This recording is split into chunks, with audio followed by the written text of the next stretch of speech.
Opening scene. The doomed June morning. June 16th, 1943. Port Moresby, New Guinea.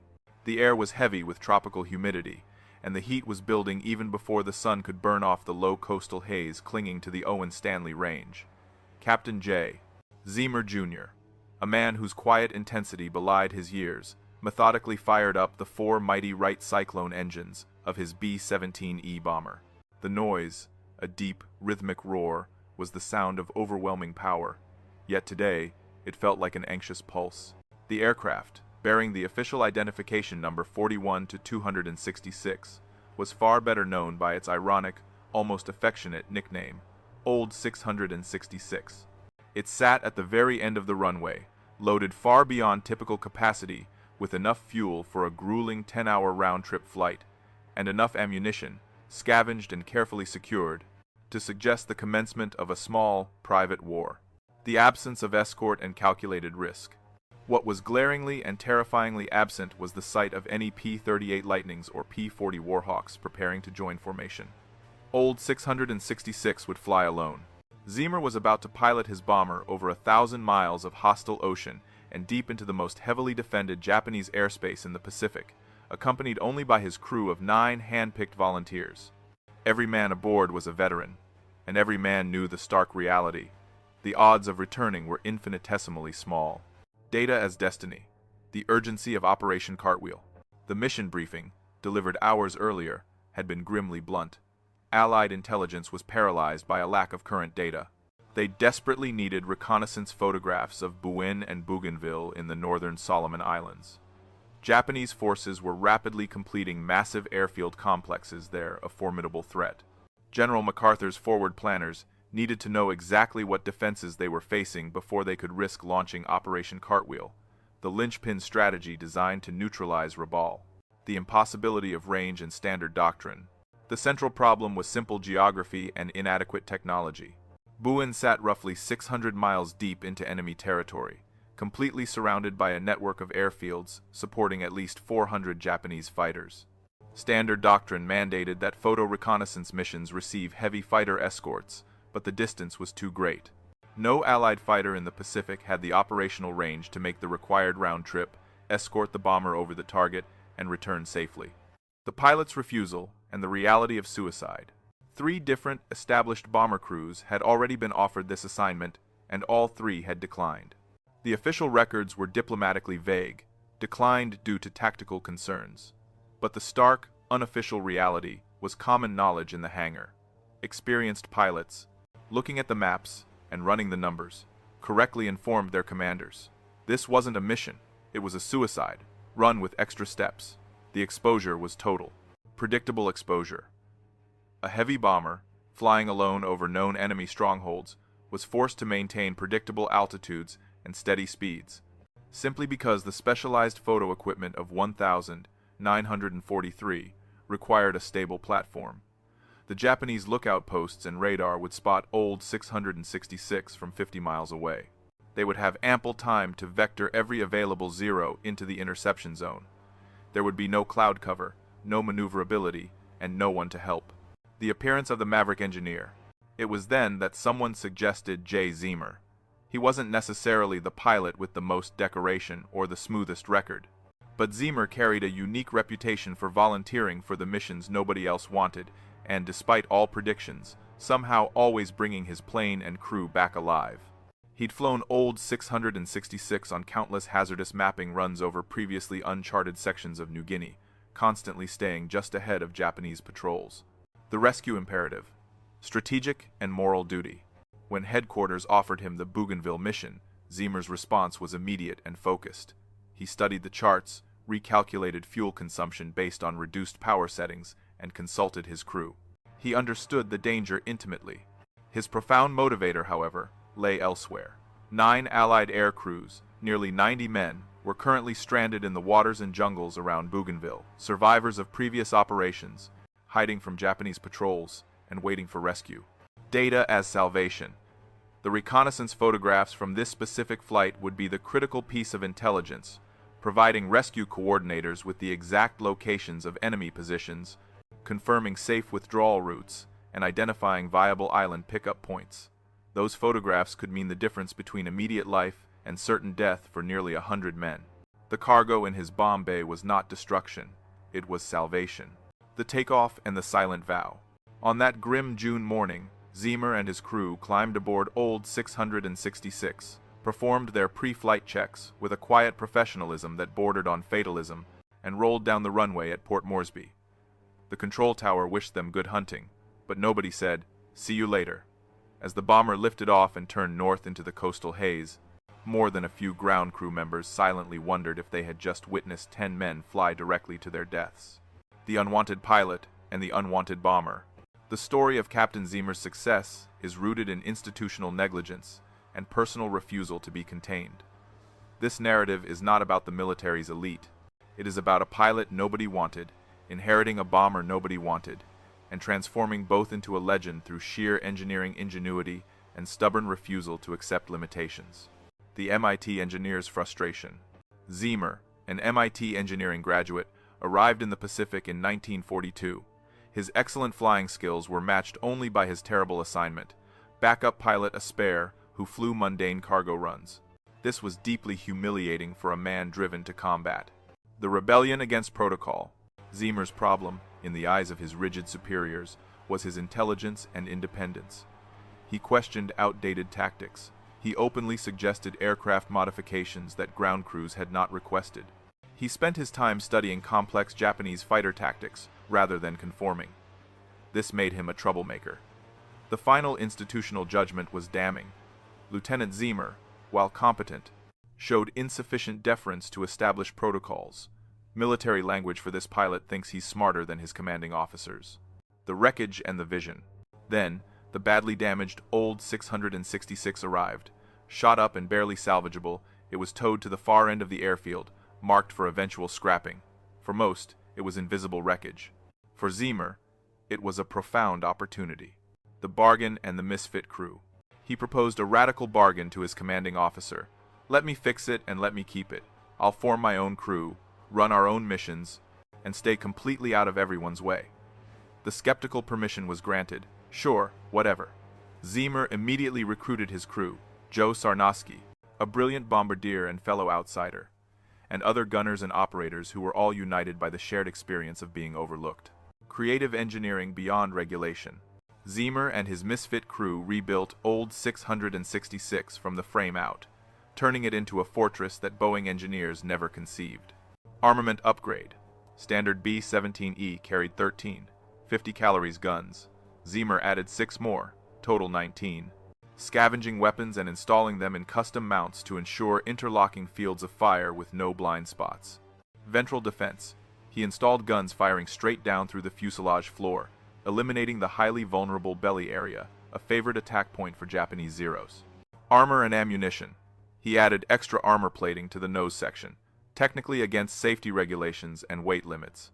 He modified the bomb bay to carry maximum defensive ammunition instead of bombs, prioritizing defense over offense for reconnaissance. The tactical anomaly. Maintenance crews viewed him as obsessed. Other pilots mocked him, calling the heavily armed bomber the flying porcupine. But when Old 666 rolled back onto the active flight line in May 1943, it was a tactical anomaly. It was heavier and slower, but in a fight, it could output double the standard defensive firepower. Advantage from defiance. Zeamer had channeled his MIT engineering training and institutional frustration into a tangible tactical advantage. His crew had flown enough missions to prove they were reliable. The final call. When headquarters faced the grim necessity of sending someone on the impossible mission, they bypassed the regulation-following pilots and chose the defiant engineer and his unique Frankenstein Fortress. Deep penetration and meticulous calculation. The flight into the heart of the Japanese-held Solomons took nearly 4 grueling hours. For most of the initial journey, a tense, unnatural quiet dominated the interior of Old 666. Zeamer, the engineer-pilot, was focused on meticulous conservation. He kept the engines throttled back, nursing every drop of fuel, understanding that their margin for error on the return trip was razor-thin. They flew at a steady 25,000 feet, high enough to minimize interception by patrol boats and anti-aircraft fire, yet low enough to manage the crew's oxygen needs without constant adjustment. Crew coordination and preparation. The cohesion of the misfit crew became their temporary shield. Navigator Ruby Johnston worked his charts, meticulously calling out slight course corrections based on astronomical readings and drift, constantly ensuring they were on the exact vector. Radio operator Forrest Dillman maintained absolute radio silence but continuously monitored enemy frequencies, listening for any telltale spike in chatter that would signify Japanese radar had successfully located their position.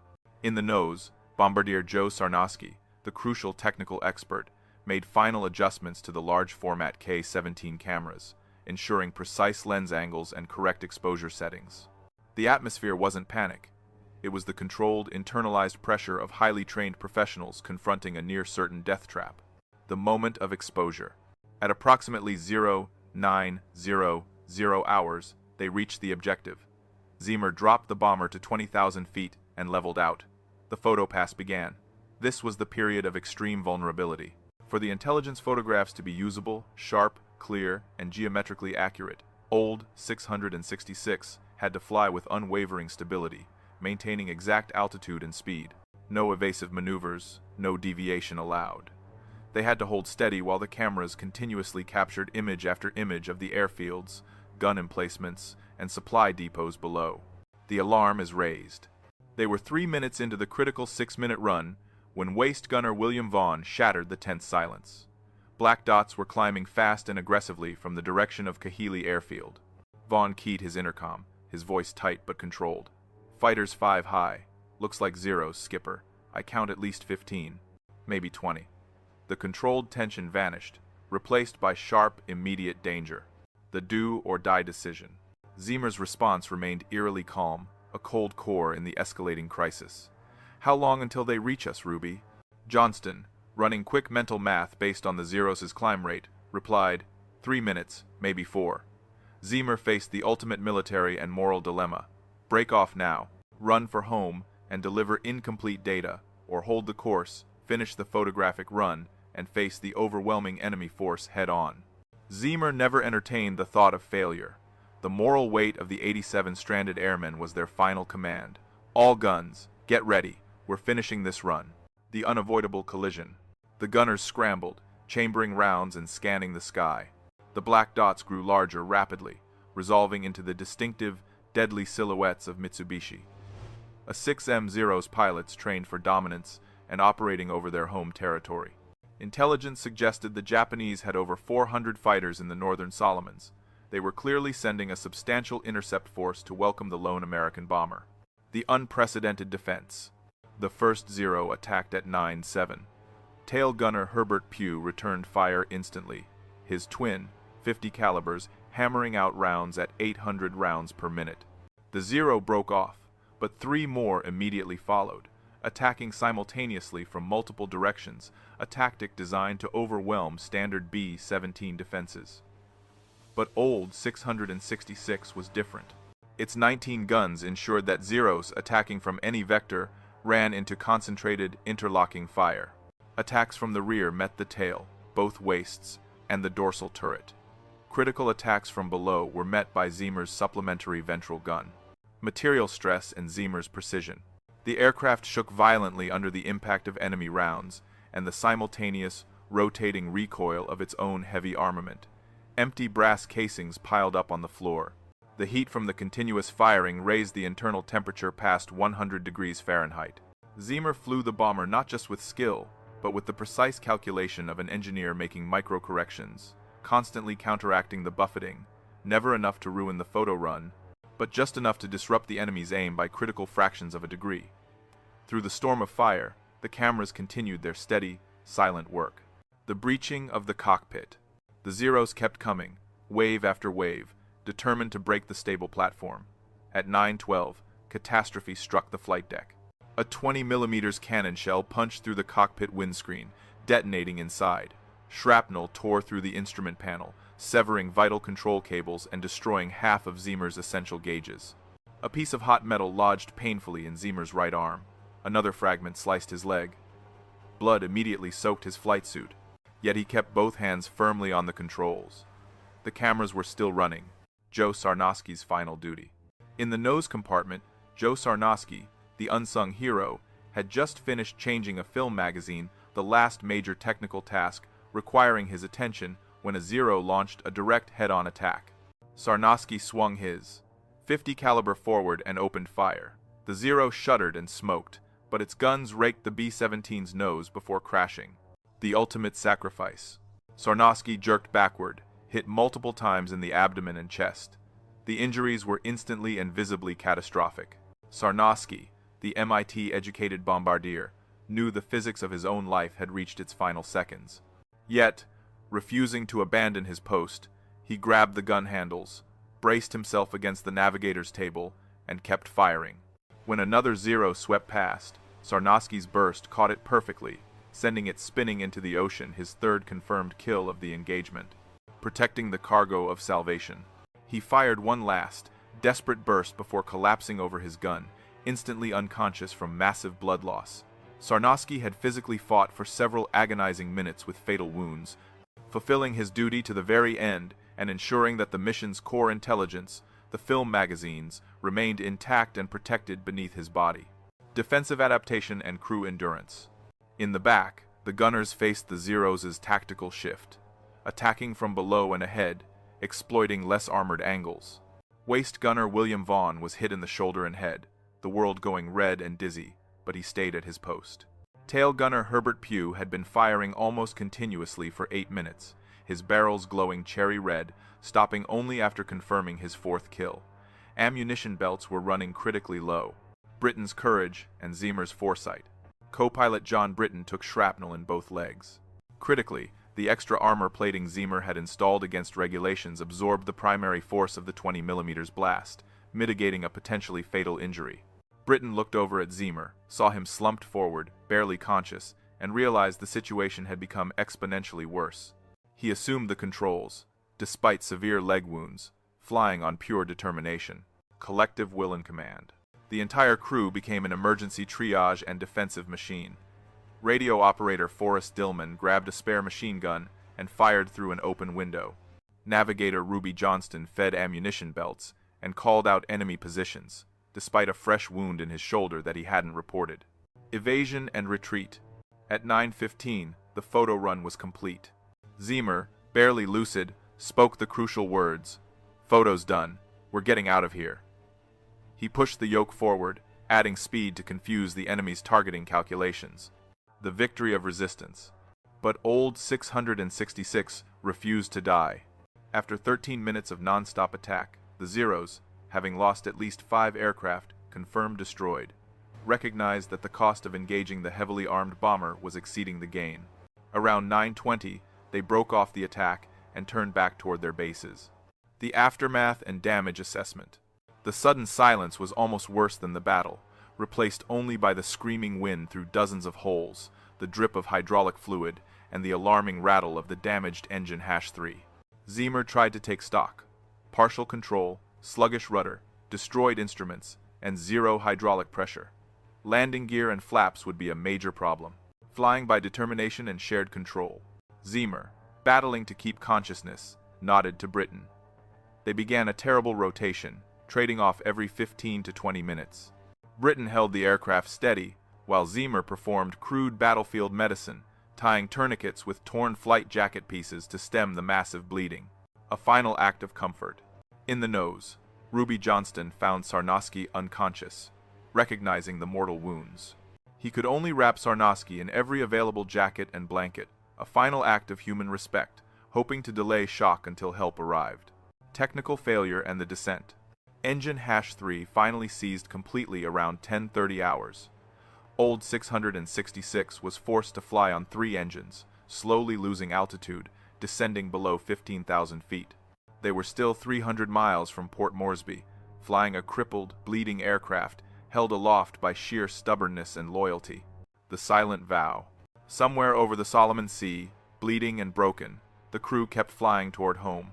Their motivation was singular: to deliver the priceless intelligence and secure the salvation of the men waiting in the jungle. The final hours, and the math of survival.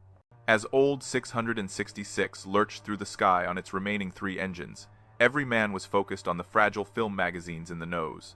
Their motivation transcended personal pain. It was rooted in the mathematics of strategic survival. They had risked everything to acquire a cargo that was literally life-saving data. Operation Cartwheel and the Data Imperative. The photographs were the indispensable key to General MacArthur's Operation Cartwheel, the massive strategic plan to isolate the Japanese fortress at Rabaul. This strategy demanded precise, current, and verifiable intelligence on every Japanese asset, airfield locations, supply capacities, naval access points, and safe landing sites across the vast Solomon Islands chain. Guesswork was a luxury they could not afford. Buin and Bougainville. The choke point and intelligence gaps. The area Zeamer photographed was strategically vital, sitting directly across the Japanese supply route leading from Rabaul. Allied planners were paralyzed without exact coordinates, runway dimensions, anti-aircraft gun types and arcs, and fuel storage locations data that only these high-resolution aerial photographs could provide. The mission was crucial to fill a massive intelligence void. The immediate rescue mission, 87 lives. The most immediate and profound impact was the humanitarian crisis. 9 downed Allied air crews, nearly 90 men, were scattered and hiding around Bougainville. The Navy needed to know precisely where it was safe to deploy rescue submarines and PBY Catalina flying boats. Zeamer's images were a survival map, detailing Japanese patrol paths and identifying remote, unmonitored beaches suitable for clandestine pickup operations. Instantaneous intelligence analysis. The intelligence effort was monumental. Old 666 touchdown, and the film was rushed immediately for development. The resulting photo quality was extraordinary. Analysts could count individual aircraft at Kahili, trace construction progress on new revetments, chart coastal gun positions, and map patrol boat anchorages. The resulting analysis reports, cross-referenced and annotated, ran to over 200 pages. Morale as a combat multiplier. Beyond the quantifiable strategic value, the mission had a profound impact on morale. By risking a crew to obtain rescue intelligence, the military reinforced a powerful message to every airman facing 30–40% casualty rates. We do not abandon our people. This belief in the system was a vital psychological component, allowing crews to continue climbing into their bombers day after day. The data legacy. The images, catalogued as Intelligence Report 447B, immediately became foundational data for the invasion of New Georgia and the critical Bougainville assault, shaping air raids for the following year. The impossible landing and shared agony. Old 666 staggered back over Port Moresby at 1410. The sight of the smoking, low-flying wreck brought every emergency crew onto the runway.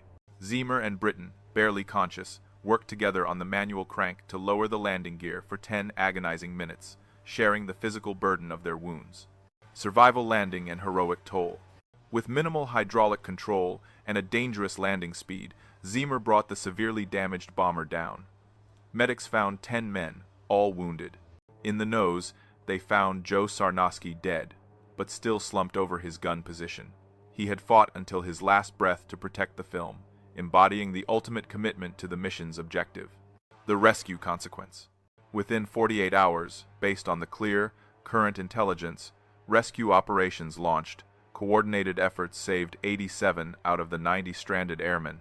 The unprecedented awards. The recognition was immediate and unprecedented. Captain Jay Zeamer Jr. received the Medal of Honor. Second Lieutenant Joseph Sarnosky received the Medal of Honor posthumously. The Golden Crew. Every remaining crew member received the Distinguished Service Cross, DSC. The entire crew received the nation's top 2 awards for valor for a single action, a feat unmatched in Army Air Force's history. A change in doctrine, codifying initiative. The mission fundamentally changed AAF doctrine. Zeamer's success demonstrated that missions previously deemed suicide could be achieved through individual initiative and unconventional aircraft modification. 5th Air Force Headquarters codified Zeamer's illegal modifications, recommending increased defensive armament for reconnaissance aircraft. Boeing engineers studied old 666's custom features, applying them to later B-17 and B-24 variants. The combat multiplier. Trust. Analysts highlighted the crew cohesion. The crew's success lay not in individual skill ratings, but in unit cohesion. Commanders began prioritizing unit stability over constant rotation, recognizing that trust was the ultimate combat multiplier. The personal legacy and final word. The ripple effect of saving 87 lives extended through generations. Many rescued airmen later named their sons after Joe Sarnosky. Jay Zeamer, who lived until 2007, later summarized the mission. "We just did what needed doing. Other people were depending on those photographs." The history preserved. While old 666 was scrapped, the photographs from June 16, 1943 remain in the National Archives, a permanent physical testament to the men who bled to protect those images and the men who lived because they were brought home. Triage on the tarmac. The state of the crew. When the medics reached old 666, they weren't faced with survivors, they were faced with casualties. The sheer number of wounds, 10 men, all injured, was staggering. Captain Zeamer was near death from massive blood loss and multiple deep shrapnel wounds to his arm and leg. Co-pilot John Britton, despite his severe leg wounds, was coherent but in deep shock. The gunners presented a grim collection of injuries: shrapnel, broken bones from the aircraft's violent shaking, and severe powder burns from firing in confined spaces. The silent hero in the nose. The scene in the nose compartment where Sarnosky lay was heartbreaking. His mortal wounds indicated he had died almost instantly after firing his final, deadly burst. His body had cushioned and protected the crucial K-17 camera magazines, which were utterly undamaged. Medics could do nothing for Sarnosky, but pay their silent respects before removing him. The immediate medical challenge: blood loss and infection. The primary medical challenge was not the injuries themselves, but the massive, unchecked blood loss over the 5-hour return flight. Zeamer's condition was critical, requiring immediate blood transfusions upon arrival. The tropical environment also posed an extreme risk of infection from the contaminated metal fragments and shrapnel wounds. This was a battle won in the air, but the fight for life had just begun on the ground. Psychological trauma and adrenaline crash. Beyond the physical, the crew experienced a sudden and total adrenaline crash. The moment the aircraft stopped and the threat vanished, the stored physical and mental energy dissipated. Many men, having fought bravely through their injuries, collapsed into exhaustion, shock, and profound silence. The medics noted the crew's remarkable resilience. They did not panic, even in their worst pain, driven only by the singular goal of mission completion. The forensic examination of the fortress. While the men were rushed to the field hospital, a team of specialized ground crew and AAF engineers began a forensic examination of old 666. What they found was a miracle of design and survival. The aircraft had been hit by an estimated 300 to 500 rounds of machine gun fire and at least 10 20mm cannon shells. The triumph of unconventional engineering. The initial report concluded that the aircraft should not have survived. The only reason it did was Zeamer's unconventional armament and illegal modifications. Interlocking firepower. The Zeros' favorite rear attack angle was completely nullified by the synchronized fire from the tail, dorsal, and both waist guns. The Zeros ran into a wall of lead. The illegal armor. The added armor plating in the cockpit, which Zeamer had scavenged and installed, proved life-saving for both Zeamer and Britton, absorbing the 20mm blast that otherwise would have been fatal. Ventral defense success. The supplementary ventral gun, firing straight down, prevented Zeros from completing low-angle passes, forcing the enemy pilots to shift their tactics to predictable, easily targeted vectors. The Boeing and AAF response. The detailed damage reports and the mission's intelligence success were rushed back to AAF headquarters and critically shared with Boeing engineers. The findings were revolutionary. Defense wins missions when escort is impossible. Codification. Headquarters officially codified Zeamer's modifications and immediately recommended increased armament for all long-range reconnaissance aircraft in the Pacific Theater. Design influence. Zeamer's focus on eliminating blind spots directly influenced later bomber designs, including B-17G models and modifications to the B-24. His engineering defiance became official doctrine. Recovery and life after war. The physical recovery was long and difficult. Zeamer spent nearly 3 months undergoing multiple surgeries. He received his Medal of Honor in person, a rare honor, but his wounds were too severe for a return to combat.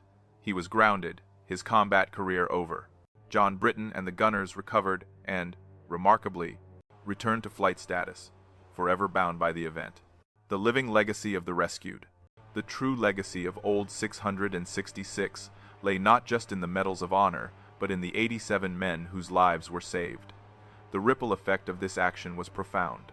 Many of the rescued airmen, now fathers and grandfathers, maintained contact with the surviving crew members. One airman, whose life was saved by the intelligence, later named his son Joseph in honor of Sarnowski's ultimate sacrifice. The mission wasn't just a military victory, it was a demographic miracle. Zeamer's philosophy, the essence of duty. Jay Zeamer, the engineer who became a legend, never sought the spotlight. He remained deeply humble about the Medal of Honor, insisting that Sarnowski deserved the recognition most. He often reiterated his philosophy. Duty was paramount. We just did what needed doing, he would say. Other people were depending on those photographs. This quote encapsulated the professional commitment that drove the crew past the point of no return. The historical marker, a permanent testament. While Old 666 was eventually scrapped, the mission's official records, including the Medal of Honor citations, the Intelligence Report 447B, and the detailed damage assessments are preserved in the National Archives. They serve as a permanent physical testament to the ultimate combined valor of a small, misfit crew and their Frankenstein Fortress, which fundamentally changed aerial warfare doctrine. The stratification of effectiveness. Military analysts dedicated significant post-mission time to understanding why this specific crew, largely composed of men previously marginalized or overlooked, performed better than more decorated, regulation-compliant units. The answer lay in the mission's singular dependence on unit cohesion. The misfit advantage. Zeamer had not selected pilots with the highest efficiency ratings. He chose men who were competent but hungry men who knew what it meant to be disregarded. This shared outsider status fostered a unique, deep-seated loyalty. They flew dozens of mapping missions together before tackling Bougainville, building complex, nonverbal communication and trust. Trust as technology. Analysts concluded that this level of trust was the ultimate combat multiplier. The men of Old 666 knew each other's voices over the roar of the engines, anticipated each other's ammunition needs, and trusted implicitly that everyone would perform their specialized duty even when the aircraft was falling apart. This trust, forged over months of shared adversity, could not be replicated by simply assigning skilled individuals to a crew roster. Change in doctrine, prioritizing stability. The findings influenced AAF policy throughout the war. Instead of the costly practice of constantly rotating personnel to fill gaps, commanders began actively keeping successful crews together longer, recognizing that unit stability directly translated into higher survival and mission success rates. The lesson of Old 666 was that the human bond was as critical as the hardware. Post-war influence, engineering initiative and doctrine. Codifying the illegal modifications. 5th Air Force Headquarters swiftly moved to codify Zeamer's illegal life-saving modifications. New guidelines were issued for all long-range reconnaissance aircraft, formally recommending the increased defensive armament and armor placement that Zeamer had pioneered. Boeing and the B-17 legacy. The detailed damage assessment of Old 666 and the technical success of its modifications were shared directly with Boeing engineers. Zeamer's focus on eliminating blind spots and reinforcing the nose section directly influenced later production B-17G models and the improved defensive systems of B-24 Liberators. The defiance of a single frustrated engineer became a design standard for thousands of aircraft. Leadership in extremis. Zeamer's decision-making under stress, completing the photo run despite severe wounds, maintaining consciousness, and intelligently trading control with Britain became mandatory reading at pilot training schools. These weren't taught as stories of superhuman endurance, but as illustrations of how leaders make calculated decisions when every option is terrible. Zeamer won by refusing to let the mission fail, and by trusting his crew to handle their unique responsibilities. The personal resonance and the final word. The story continued to resonate most deeply with the families of the 87 rescued airmen. The ripple effects of that single mission extended through generations. Children were born who would not have existed. Many of the rescued airmen stayed in touch with members of the Old 666 crew for the rest of their lives. The honor and humility. Jay Zeamer lived until 2007, often deflecting attention away from his Medal of Honor. He remained deeply humble, insisting that Sarnowski deserved the recognition most. He encapsulated the ultimate purpose of the mission with humility. We just did what needed doing. Other people were depending on those photographs. The permanent record. Though the bomber itself was scrapped for salvage metal in 1944, the mission's existence is permanently marked by the highest honors awarded to the crew, and, crucially, by the photographs themselves. The images from June 16, 1943, still exist in the National Archives, a physical testament to the men who bled to protect those images and the men who lived because they were brought home.